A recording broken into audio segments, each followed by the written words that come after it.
মাত্র 2 দিন আগে হচ্ছে আমার অনার্স ফাইনাল পরীক্ষা আমি দিলাম, মনোগ্রাফ জমা এখনো বাকি আছে। সো আমার আসলে আমি পড়াশোনা করছি জগন্নাথ বিশ্ববিদ্যালয়ের লোক প্রশাসন বিভাগে, যে কমিশনে কাজ করতেছি সেই কমিশন নিয়ে পড়াশোনা করেছি আমি 4 বছর।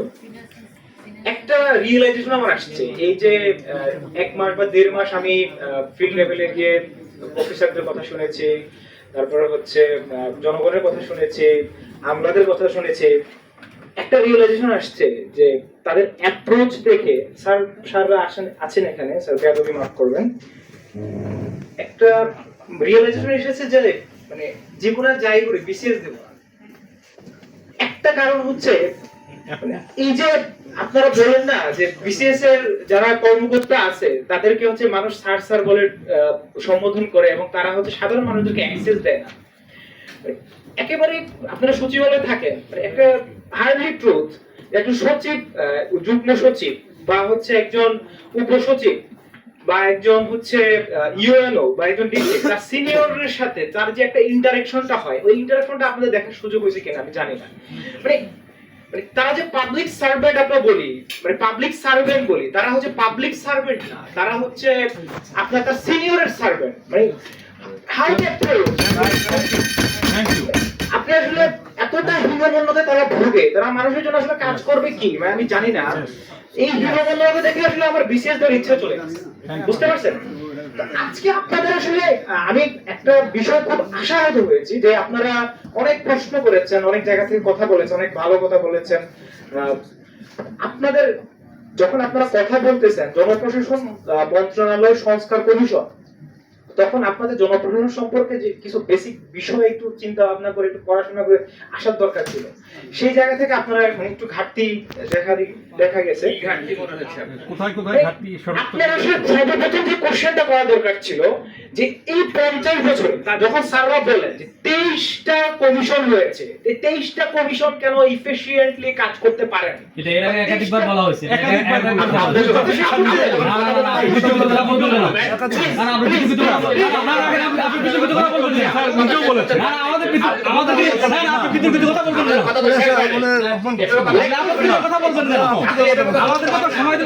আমি কথা বলা শুরু করছি, আমি কথা বলা শুরু করার পর আমাকে আমি কথা বলছি 35 মিনিট 35 সেকেন্ড কথা বলছি আমি। তা আমাদের তো অনেক বিষয় জানা আছে। আপনি তো এখন তো আপনি চাকরি তো আগা করে কিছু বলবেন, আপনি অমনজনক কথা বলেন, সাংবাদিকদের কাছে মাত্রা কথা বলতে আমার না, আপনার কথা বলার দরকার নাই, আপনার কথা বলার দরকার নাই। আপনি আগে তো বিতর্ক চলে গেছেন, আপনি আগে বিতর্ক চলে গেছেন, আপনি কি জানেন?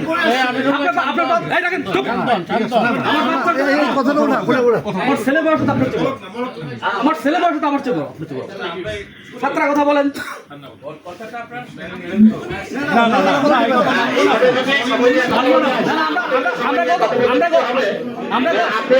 আমরা গত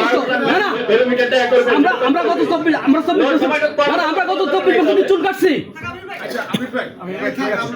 ছাত্রা কথা বলেন। Let me finish my sentence, please. Okay.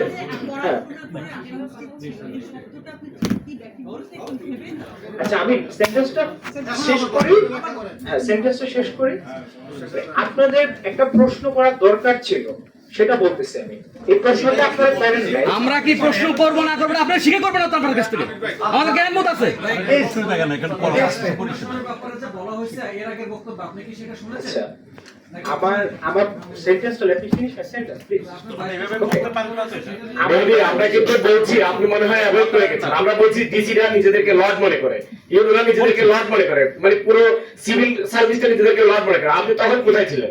আপনি বলছেন আপনি মাত্র সেদিন অনার্স পড়তে দিয়েছেন। এখানে আমরা যারা আছি সবাই 25 থেকে 30 বছর আগে অনার্স মাস্টার শেষ করেছি।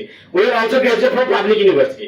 সো আপনার যে ল্যাকিং সেটা আপনি বলেন বিকজ আপনি হচ্ছেন এখানে কমিশনের সদস্য হিসেবে আছেন। আপনি তো সাংবাদিকরা কি করবে করবে না সেই পরিমিত বোধ সাংবাদিকদের জানা আছে। আপনারা বলে তো শেষ করে দেন, ওনাকে কথা বলা দরকার নাই। শুরু করে যদি বিতর্ক তৈরি করে শেষ করবে কিভাবে? আমরা ওনাকে শুনতে চাই না, আপনারা বলে শেষ করে দেন, ওনাকে ওনা শুনতে চাই না। বলছিলাম যে আমরা আগে আপনাদের কথা শুনবো। বলছিলাম তো প্লিজ লিসেন টু মি। সেটা হলো যে you are trying to accuse a person, a very young person who is still a student, তার সার্বিক পরিস্থিতি জানা সম্ভব না, কিন্তু সে জেল খেটেছে, জেল থেকে বের হয়ে আসছে এবং এই আন্দোলন করেছে। আন্দোলন তো আপনারা এখানে যারা, আমরা কেউ করি নাই। না স্যার, আমরা করছি স্যার, আমরা করছি।